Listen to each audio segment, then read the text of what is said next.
আসসালামু আলাইকুম।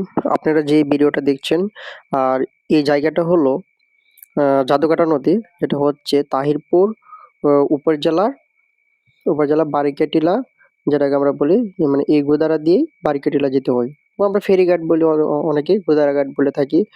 এই গোদারাঘাটে ঈদের দিনে অতিরিক্ত ভাড়া আদায় করতেছে নৌকা যারা দায়িত্বে আছে এখানে। ৩০ টাকার ভাড়া ১৫০ টাকা করে নিচ্ছে। একটা মোটরসাইকেল জনপ্রতি ১৫০ টাকা, ১৫০ টাকা করে নিচ্ছে মানুষের কাছ থেকে। এখানে ছিল সময়ের সময় টিভির সাংবাদিকও ছিল, কিন্তু তারা কোনো প্রতিবাদ করেনি এখানে। যে সময় টিভির গাড়িটা আপনাদের আমি দেখাচ্ছি এখানে। একটু অপেক্ষা করেন, আমি গাড়িটা দেখাচ্ছি সময় টিভির। তারাও গাড়ি রেখে কোথায় যেন আছে তারা।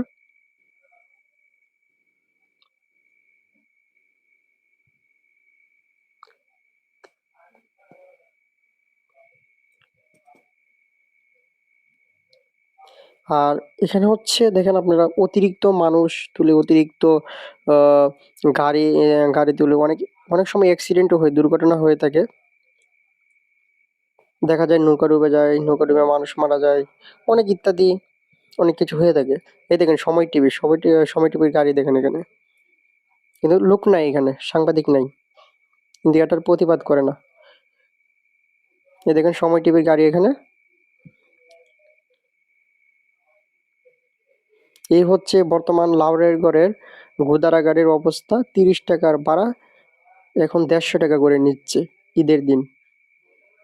সবাই ভিডিওটি একটু শেয়ার করে দিবেন যেন এটা দ্রুত প্রশাসনের কাছে পৌঁছায়।